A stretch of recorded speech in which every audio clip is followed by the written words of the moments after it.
اور یہ موضوع اتنا اہمیت کا حامل ہے کہ اللہ تبارک و تعالیٰ نے خود قرآن عظیم فرقان حمید کے اندر اس کو بیان فرمایا۔ تو اب یہاں استقامت کے باب کے اندر اللہ تبارک و تعالیٰ نے سورہ حامیم سجدہ کی آیت نمبر 30 اور 31 یہ یاد رکھنی ہے۔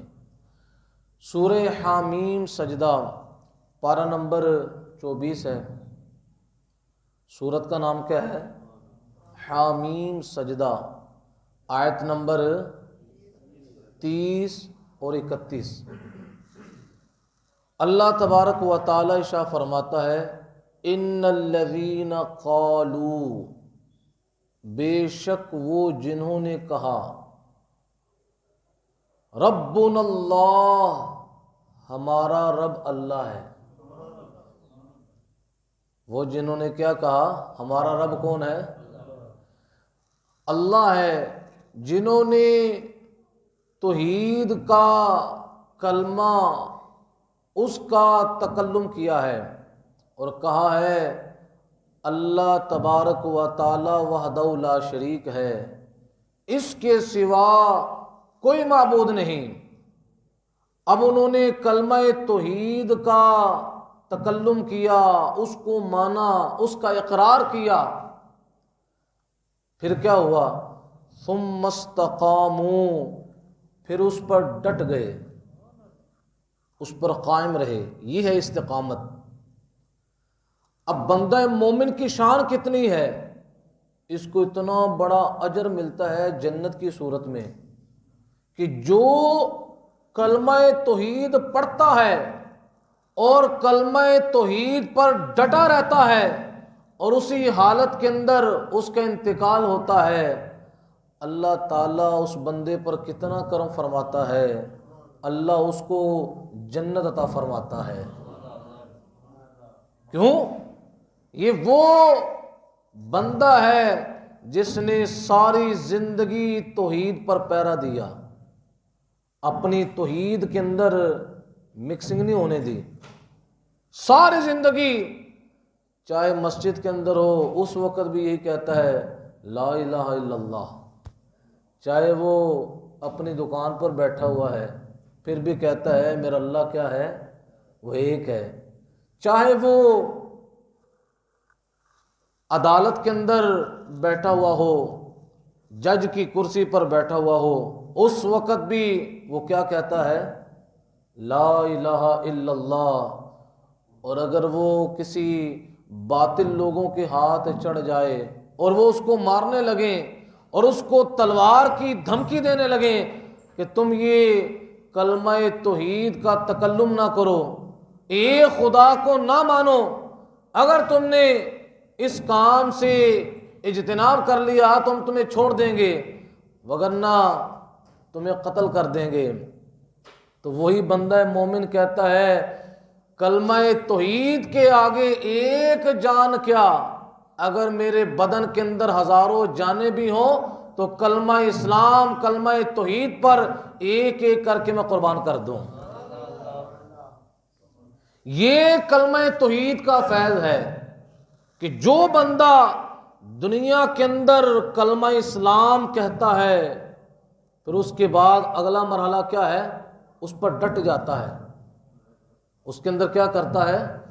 کمزوری اختیار نہیں کرتا، عقیدے کے باب کے اندر، عقیدے کے مسئلے کے اندر وہ بالکل ایک چٹان بن جاتا ہے کہ وقت کے بڑے بڑے طوفان آتے ہیں، وقت کی بڑی بڑی آندھیاں چلتی ہیں، لیکن اس بندہ مومن کو ایمان سے ہٹانے والی کوئی چیز ہے تو جب وہ یہ کہتا ہے ربنا اللہ، ہمارا رب کیا ہے؟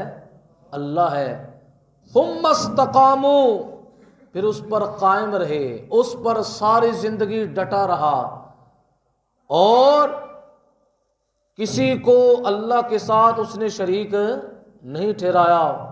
جس حالت کے اندر بھی آج بھی دیکھ لیں کشمیر اور فلسطین کی صورتحال، آج وہ استقامت کا نظارہ جو قرآن بیان کر رہا ہے ہمیں نظر آ رہا ہے کہ ہمارا کشمیری مسلمان بھائی جو ہے وہ کلمہ اسلام پر ڈٹا ہوا ہے، فلسطینی بھائی جو ہے وہ یہودیوں کے سامنے کلمہ اسلام پر ڈٹا ہوا ہے۔ جب منہ سے دل سے انہوں نے کلمہ اسلام کا تکلم کیا، ربنا اللہ، ہمارا رب کون ہے؟ اللہ ہے، ثم استقاموا، پھر اس پر کیا ہو گیا ہے؟ ڈٹ گیا ہے۔ اور یہی استقامت جو ہے یہ جنت کا سفر ہے۔ یہ کس کا سفر ہے؟ جیسا کہ ایک صحابی رسول حضرت حذیفہ سہمی رضی اللہ تعالیٰ عنہ روم کی سرزمین تھی، حضرت عمر فاروق رضی اللہ تعالیٰ عنہ نے لشکر اسلام کو روم کی سرزمین پر بھیجا، اور روم کا جو بادشاہ تھا اس نے اپنے خادمین کو کہا ہوا تھا، اپنے لشکریوں کو کہا ہوا تھا کہ اگر مسلمان تمہیں کسی طرح ہاتھ لگ جائیں ان کو پکڑ کر میرے سامنے پیش کرنا۔ تو ہوا اتفاق ایسا کہ حضرت حذیفہ رضی اللہ تعالیٰ عنہ کو گرفتار کر کے روم کے بادشاہ کے سامنے پیش کیا۔ اب حضرت حذیفہ رضی اللہ تعالیٰ عنہ عالم شباب ہے، چڑھتی ہوئی جوانی ہے، انتہائی خوبصورت ہیں، بادشاہ اسلام کے سامنے پیش کیا گیا۔ بادشاہ اسلام جو مذہباً عیسائی تھا، اور اس نے بادشاہ نے کیا کہا؟ حضرت حذیفہ رضی اللہ تعالیٰ عنہ کو یہ کہا کہ اگر آپ مذہب عیسائیت کو قبول کر لیں تو میں آپ کو اپنی آدھی سلطنت دے دوں گا۔ کیا دے دوں گا؟ آدھی سلطنت دے دوں گا، لیکن آپ کو کلمہ اسلام سے دستبرداری کرنی پڑنی ہے۔ وہ جو استقامت کا پیرا دے رہے ہیں آپ، یہ جو قرآن بیان کرتا ہے، وہ لوگ جو کہتے ہیں ہمارا رب کون ہے؟ اللہ ہے، پھر اس کلمہ توحید پر وہ ڈٹ جاتے ہیں۔ اس نے حضرت حذیفہ رضی اللہ تعالیٰ عنہ کی توحید جو تھی اس کو چھیڑنا شروع کیا کہ ان کو میں کلمہ توحید سے ہٹاؤں، کلمہ توحید پر یہ ڈٹے ہوئے ہیں، دنیا کا لالچ دوں۔ اور یہ شروع سے چلتا آ رہا ہے۔ آپ کو آدھی سلطنت کی آفر کی، کس کی؟ اور یہ بہت بڑی کیا نام تھی؟ آفر تھی، حضرت حذیفہ رضی اللہ تعالیٰ عنہ کو دی۔ آپ نے کیا فرمایا؟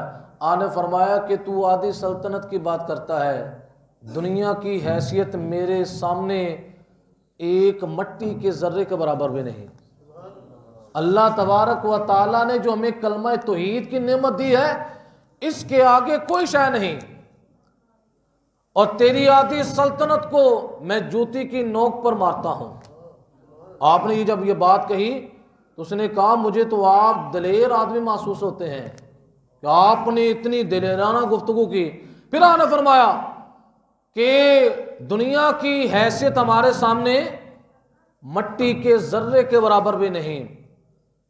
تو وہی بادشاہ روم کہنے لگا چلے میں آپ کو دوسری دفعہ آفر کرتا ہوں، اگر آپ مذہب عیسائیت کو قبول کر لیں گے تو میں آپ کو اپنی پوری سلطنت کا مالک بنا دوں گا۔ آپ نے فرمایا بات میری وہی ہے، بات میری۔ پھر اس نے مزید تیسرا قدم لیا، اس نے کہا سلطنت بھی دوں گا، اپنی بیٹی کی شادی بھی آپ سے کروا دوں گا۔ اپنی بیٹی کی جب یہ بات کہی تو حضرت حذیفہ نے بڑے شدت کے ساتھ اس کا انکار کیا۔ اس نے کہا اگر آپ یہ آفر قبول نہیں کر رہے میں آپ کی جان لے لوں گا، آپ کو جان سے مار ڈالوں گا۔ تو آپ نے فرمایا کہ تو جان کی بات کرتا ہے، ہم تو رسول اللہ صلی اللہ علیہ وسلم کے دین پر، اللہ کی توحید پر اپنی جانوں کو ہتھیلیوں پر رکھے ہوئے ہیں، اور کم موقع آئے تو ہم اس جان کو اللہ کی توحید پر قربان کر دیں، رسول اللہ کی رسالت پر قربان کر دیں۔ آپ فرمانے لگے اب تیرے سامنے میں کھڑا ہوں، تیرے من میں جو آتا ہے تو کر لے۔ اس نے کیا کیا؟ اس نے بہت بڑا کڑایا منگایا، دیگ منگوائی، اور اس دیگ کو چولہے پر رکھا گیا اور اس کے اندر تیل ڈالا گیا، اس کو گرم کیا گیا۔ اب وہ تیل ابلنا شروع ہو گیا آگ کی حرارت کی وجہ سے۔ اتنے میں حضرت حذیفہ رضی اللہ تعالیٰ عنہ سامنے کھڑے ہیں۔ اس نے اپنے ایک نوکر کو کہا جاؤ اندر جیل سے 2 قیدی بلا کر لاؤ جو مسلمان ہیں۔ ان کو بلایا گیا اور ایک مسلمان صحابی کو حضرت حذیفہ رضی اللہ تعالیٰ عنہ کے سامنے جلتے ہوئے تیل کے اندر ڈال دیا گیا۔ جلتے ہوئے جب تیل کے اندر ڈالا تو کیا تھا، آنن فانن اس صحابی رسول کی شہادت ہو جاتی ہے۔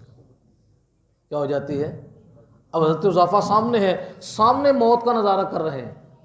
جس طرح یہ چند دن ہوئے ہیں زلزلے کے جھٹکے لگے ہیں، بڑے بڑے لوگوں نے موت کو سامنے دیکھا ہے، موت بالکل قریب تھی۔ تو یہ اللہ کا امر ہے، آپ سامنے کھڑے ہیں، آپ کے سامنے صحابی رسول کو جلتے ہوئے کڑھائی میں ڈالا جا رہا ہے۔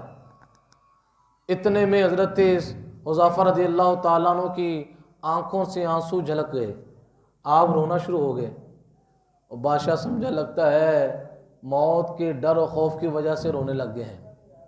دل میں سوچنے لگا، پھر اس نے 4تھی مرتبہ حضرت حذیفہ رضی اللہ تعالیٰ عنہ کو مذہب عیسائیت کی دعوت دی کہ آپ کو میں پھر دعوت دیتا ہوں، آپ قبول کر لیں، آپ کو انعامات بھی دیے جائیں گے، بڑی نوازشات ہوگی۔ آپ نے پھر بڑی شدت کے ساتھ اس کی دعوت کا انکار کیا۔ بادشاہ آگے سے کہنے لگا کیا بات ہے، آپ پھر رو کیوں رہے ہیں؟ میں تو یہ سمجھا تھا کہ آپ موت کے ڈر کی وجہ سے رو گئے ہیں۔ تو قربان جائیں صحابی رسول کی بات، آپ نے کیا کہا؟ آپ نے آگے سے ارشاد فرمایا اے بادشاہ، بات دراصل یہ تھی کہ جس صحابی کو تم نے جلتے ہوئے تیل کے اندر ڈالا، جن کی شہادت ہو گئی، میں نے اس کو دیکھا تو میرے دل کے اندر یہ حسرت آئی، یا اللہ تو مالک مطلق ہے، تو نے اپنی توحید پر جان قربان کرنے کے لیے ایک جان دی ہے۔ کتنی جان دی ہے؟ یا اللہ آج موقع ہے، میرا دل کر رہا ہے کہ آج کلمہ توحید کی بنیاد پر میرے بدن کے اندر ایک جان نہیں 1000 جانیں ہوتی، آج موقع تھا ایک ایک کر کے یا اللہ میں کلمہ توحید پر اس کو قربان کر دیتا۔ میں تو اپنی قسمت پر رو رہا ہوں کہ میرے پاس تو ایک جان ہے، میں موت کی وجہ سے نہیں رو رہا کہ مجھے موت کا ڈر و خوف جو ہے رونے پر مجبور کر رہا ہے، بلکہ اس وجہ سے رو رہا ہوں کہ میں تو اپنی قسمت پر رو رہا ہوں کہ میرے مولا آج کلمہ توحید اور رسول اللہ صلی اللہ تعالی علیہ وسلم کی رسالت پر جان قربان کرنے کی باری آئی ہے۔ یہ بات کہی وہی استقامت جس کا ذکر اللہ قرآن کے اندر بیان فرما رہا ہے۔ استقامت آپ نے جس وقت اختیار کی تو وہی سپر پاور طاقت جو بنا ہوا تھا آگے سے کہنے لگا اے حذیفہ، اگر آپ میرے ماتھے کو چوم لیں تو میں آپ کو آزاد کر دوں۔ آپ نے فرمایا میری ایک شرط ہے، ماتھا اس وقت چوموں گا کہ میرے ساتھ جتنے بھی میرے مسلمان بھائیوں کو تم نے قید کیا ہوا ہے ان کو بھی آزاد کرو گے۔ ان کو بھی کیا کرو گے؟ تو بادشاہ نے کہا ٹھیک ہے میں ان کو بھی آزاد کر دوں گا۔ تو آپ نے اس لحاظ سے کہ میرے مسلمان بھائیوں کا بھی فائدہ ہو رہا ہے، آپ نے اس بادشاہ کے ماتھے پر بوسہ دیا، اس نے اپنے وعدے کے مطابق مسلمانوں کو بھی رہا کر دیا۔ یہ سارا قافلہ وہاں سے نکلا، حضرت عمر فاروق رضی اللہ تعالی عنہ کے پاس پہنچا اور جا کر سارا ماجرا سنایا۔ تو حضرت عمر فاروق رضی اللہ تعالیٰ عنہ نے صحابہ کے اندر اعلان کیا اے صحابہ، سب سے پہلے حضرت حذیفہ رضی اللہ تعالی عنہ کے ماتھے کو میں بوسہ دوں گا، پھر باری باری آ کر تم بھی بوسہ دو۔ یہ وہ صحابہ تھے کہ جنہوں نے کلمہ توحید پر پہرا دیا، کلمہ توحید پر پہرا دیا اور اس پر ڈٹ گئے۔ اور اللہ خود قرآن میں فرماتا ہے ان الذین قالوا ربنا اللہ ثم استقاموا بے شک وہ جنہوں نے کہا ہمارا رب اللہ ہے، ثم استقاموا، پھر اس پر قائم رہے، پھر اس پر کیا رہے؟ اسی طرح حضرت خباب رضی اللہ تعالیٰ عنہ، ان کی شہادت کا واقعہ بڑا عجیب ہے، ان کی شہادت کا واقعہ بھی بڑا عجیب و غریب واقعہ ہے کہ حضرت عامر رضی اللہ تعالیٰ عنہ، کہ اللہ تعالیٰ نے آپ کو کلمہ توحید کی سعادت عطا فرمائی۔ یہ حضرت عامر وہ ہیں جو حمص کے گورنر تھے، حمص کے گورنر تھے۔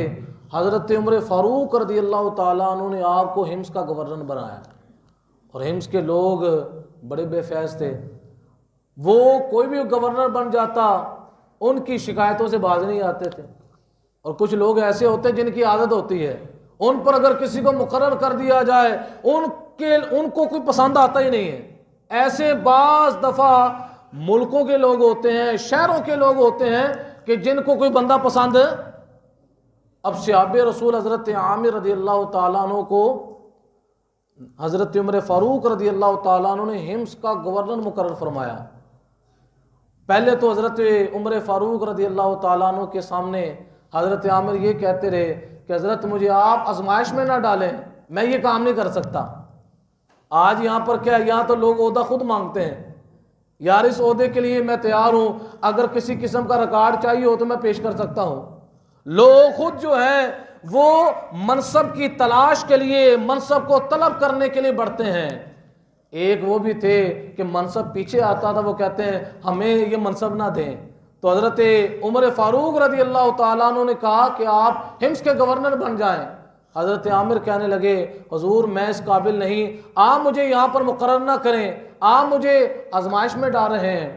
تو حضرت عمر فاروق رضی اللہ تعالیٰ عنہ نے فرمایا کہ آپ صحابہ میں سے اہل ہیں کہ آپ کو حمص کا گورنر بنایا جائے، لہذا آپ کو حمص کا گورنر بنا دیا گیا۔ تو چند شکایات اہل حمص نے حضرت عامر کی حضرت عمر فاروق رضی اللہ تعالیٰ عنہ سے کی، اور حضرت عمر فاروق رضی اللہ تعالیٰ عنہ کا یہ نظام ہوتا تھا کہ آپ کسی علاقے کے اندر کسی کو مقرر کرتے تو آپ اس کے معاملات کے پوچھ گچھ کے لیے سول کپڑوں کے اندر بندے بھیجا کرتے تھے کہ جا کر دیکھو دنیا کی محبت نے اس گورنر کو خراب تو نہیں کر دیا، لوگوں کی وہ خدمت کر رہا یا نہیں کر رہا۔ تو یہ آپ پورا اس کا جو ہے پیچھا کیا کرتے تھے، اگر وہ شرائط کی پاسداری نہیں کرتا تو آپ اس کو معزول کر دیا کرتے تھے۔ تو حضرت عامر رضی اللہ تعالیٰ عنہ کی 3 شکایات اہل حمص نے حضرت عمر فاروق رضی اللہ تعالیٰ عنہ کے سامنے پیش کی۔ آپ کا اس علاقے کی طرف دورہ ہوا تو آپ حمص کے اندر جلوہ گر ہوئے حضرت عمر فاروق رضی اللہ تعالیٰ عنہ، وہ آگے سے کہنے لگے کہ ہمارا یہ جو حاکم ہے یہ روزانہ جو ہے صبح لیٹ ہمارے پاس تشریف لاتے ہیں، ان کے آنے کا کوئی مستقل ٹائم ہے، روزانہ کن کی یہ روٹین ہے۔ اور دوسری شکایت یہ لگائی، دوسری شکایت یہ تھی کہ یہ مہینے کے اندر ایک دفعہ چھٹی کرتے ہیں، اور تیسری شکایت یہ لگائی کہ اچانک ہی ان پر ایسا غشی کا دورہ پڑتا ہے کہ انہیں اپنے آپ کا پتہ نہیں ہوتا۔ یہ 3 شکایتیں کس کے سامنے پیش کی؟ حضرت عمر فاروق رضی اللہ تعالیٰ عنہ کے سامنے پیش کی۔ تو حضرت عمر فاروق رضی اللہ تعالیٰ عنہ نے حضرت عامر کو بلایا اور پوچھا اے عامر، یہ آپ کے بارے میں یہ شکایات پیش کر رہے ہیں، آپ اس کے بارے میں کیا کہتے ہیں؟ تو حضرت عامر رضی اللہ تعالیٰ عنہ آگے سے کہنے لگے حضور بات یہ ہے، میں روزانہ لیٹ اس وجہ سے آتا ہوں کہ نماز فجر کی ادائیگی کے بعد گھر جاتا ہوں، میرے گھر کے اندر کام کاج کرنے کے لیے کوئی نہیں ہے، خود ہی گھر کی صفائی کرتا ہوں، خود ہی گھر کی صفائی کرتا ہوں، گھر کے برتن بھی خود صاف کرتا ہوں، کھانا بھی خود بناتا ہوں، سارے اہتمام خود کرتا ہوں۔ ان کاموں کی وجہ سے مجھے آتے ہوئے کیا ہو جاتی ہے؟ تاخیر ہو جاتی ہے۔ اب آپ مجھے بتائیں، وقت کا گورنر ہو اور گھر کے کام کاج خود کرے۔ آج یہاں پر ہوتا کیا ہے، جو علاقے کا کونسلر بن جاتا ہے اس کی ٹور بدل جاتی ہے۔ تو وہ حمص کے گورنر تھے، اور آج ان کساری کا عالم کیا ہے کہ گھر کے اندر جھاڑو بھی خود دے رہے ہیں، گھر کی صفائی بھی خود کر رہے ہیں۔ تو حضرت عمر فاروق فرمانے لگے، دوسری وہ شکایت یہ کرتے ہیں کہ آپ مہینے کے اندر ایک دفعہ چھٹی کرتے ہیں، تو آپ آگے سے کہنے لگے بات دراصل یہ ہے، اے امیر المومنین، میرے پاس پہننے کے لیے صرف ایک ہی سوٹ ہے، پہننے کے لیے ایک ہی سوٹ ہے جو میں لے کر آیا ہوں، جب یہ گندا ہو جاتا ہے اس کو میں گھر کے اندر دھوتا ہوں اور گھر کے اندر اس کو سکھاتا ہوں، اس کو خشک کرتا ہوں، اس وجہ سے ایک مہینے کے اندر میری چھٹی ہو جاتی ہے، میرے پاس دوسرا جوڑا ہے ہی نہیں۔ پھر پوچھا، تیسری وہ شکایت یہ لگاتے ہیں کہ آپ پر غشی کا دورہ پڑتا ہے، تو حضرت عامر کہنے لگے بات دراصل یہ ہے کہ مجھے کسی وقت حضرت خبیب کی شہادت یاد آ جاتی ہے۔ کن کی؟ حضرت خبیب رضی اللہ تعالیٰ عنہ کی شہادت کا منظر جب یاد آتا ہے تو میرا وجود بے قابو ہو جاتا ہے۔ وہ شہادت کا منظر کیا تھا کہ جس وقت مشرکین آپ کو چاروں طرف سے مار کر مقام تنعیم، جہاں آج مسجد عائشہ ہے، وہاں پر لے گئے، اور حضرت خبیب رضی اللہ تعالیٰ عنہ سے کہا، اے خبیب بتاؤ آپ کی آخری خواہش کیا ہے؟ ہم آپ کو پھانسی دینے لگے ہیں، ہم آپ کو سولی پر چڑھانے لگے ہیں، آپ کی جو آخری خواہش ہو آپ بتائیں۔ تو حضرت خبیب نے کہا میری آخری خواہش یہ ہے کہ مجھے 2 رکعت نماز نفل پڑھنے دیا جائے۔ یہ وہی لوگ ہیں جو کہتے ہیں ان الذین قالوا ربنا اللہ ثم استقاموا، کہ بے شک ہمارا رب اللہ ہے پھر اس پر ڈٹ گئے، یعنی سامنے پھانسی کا پھندا بھی ہے لیکن اس کے باوجود کلمہ توحید کے اندر تذبذب نہیں آیا۔ آپ نے وہ نفل پڑھے، نفل بھی بڑے خفیف تھے، اور نفل پڑھنے کے بعد فرمانے لگے اگر مجھے بدگمانی کا اندیشہ نہ ہوتا تو میں نفل کو دراز کرتا، کیونکہ اگر میں لمبا پڑھتا تو تم نے بدگمانی کرنی تھی کہ موت کے ڈر کی وجہ سے نماز کیا کر دی ہے؟ لمبی کر دی ہے، اس وجہ سے میں نے 2 رکعت نماز کو خفیف کر کے پڑھا ہے۔ تو حضرت عامر کہتے ہیں اس مجمع میں میں بھی تھا، اس وقت اللہ نے مجھے اسلام کی دولت نہیں دی ہوئی تھی، اس مجمع کے اندر میں تھا۔ تو کافروں نے کیا کیا، مشرکین نے کیا کیا، انہوں نے حضرت خبیب رضی اللہ تعالیٰ عنہ کو باندھ دیا اور چاروں طرف سے حضرت خبیب رضی اللہ تعالیٰ عنہ کے جسم کی طرف تیروں کی برسات شروع کر دی۔ اب آپ اندازہ لگائیں کتنی تکلیف ہوئی ہوگی، زندہ حالت کے اندر اپنا تیروں کی برسات کی جائے، اور حضرت خبیب رضی اللہ تعالیٰ عنہ کی استقامت دیکھیں، وہ استقامت تھی کہ کلمہ توحید پر ڈٹے رہے، کلمہ توحید پر ڈٹے رہے، رسول اللہ صلی اللہ تعالیٰ علیہ وسلم کی نبوت و رسالت کے اقرار پر ڈٹے رہے۔ حضرت عامر کہتے ہیں کہ میں حضرت خبیب رضی اللہ تعالیٰ عنہ کی طرف ٹک ٹکی باندھ کر دیکھ رہا تھا، آپ اسی مجمع کے اندر جب آپ کو شہید کیا جا رہا تھا آپ کیا کہہ رہے تھے، یا اللہ عز و جل یہ مجھے کلمہ توحید کی بنیاد پر شہید کر رہے ہیں، یا اللہ یہ جتنے بھی لوگ ہیں ان کو گن لے، ان کو شمار کر لے، ان کو چھوڑنا نہیں، یا اللہ یہ تیرے موحد بندے کو یا اللہ شہید کر رہے ہیں، جب تک یہ زندہ رہیں یا اللہ ان کو شمار کر لے، یہ اپنے عمل کی سزا بھگت لیں۔ تو حضرت عامر کہتے ہیں وہ جو آواز میرے کانوں میں پڑ رہی تھی وہ آواز اتنی پرسوز تھی، اتنی درد والی آواز تھی کہ وہی درد والی آواز میرے کلمہ اسلام کا ذریعہ بنے۔ کہتے جب مجھے وہ منظر یاد آتا ہے تو پھر مجھ پر غشی کا دورہ طاری ہو جاتا ہے۔ تو یہ میں نے آپ کو چند واقعات بیان کیے ہیں کہ استقامت کے، کہ جو ہمارے نبی کریم صلی اللہ علیہ وسلم کے صحابہ تو صحابہ رہے، آج 15ویں صدی چل رہی ہے، آج بھی کشمیر کی صورتحال دیکھ لیں، اتنی استقامت ہے کلمہ توحید پر۔ فلسطین کی صورتحال دیکھ لیں، یہودیوں کے پاس کیا ہے؟ مارنے کے لیے گولی ہے، اور فلسطینی بھائیوں کے پاس مارنے کے لیے پتھر ہے۔ مجھے بتائیں پتھر اور گولی کا مقابلہ ہے، لیکن کس پر ڈٹے ہوئے ہیں؟ کلمہ توحید پر، کلمہ اسلام پر ڈٹے ہوئے ہیں۔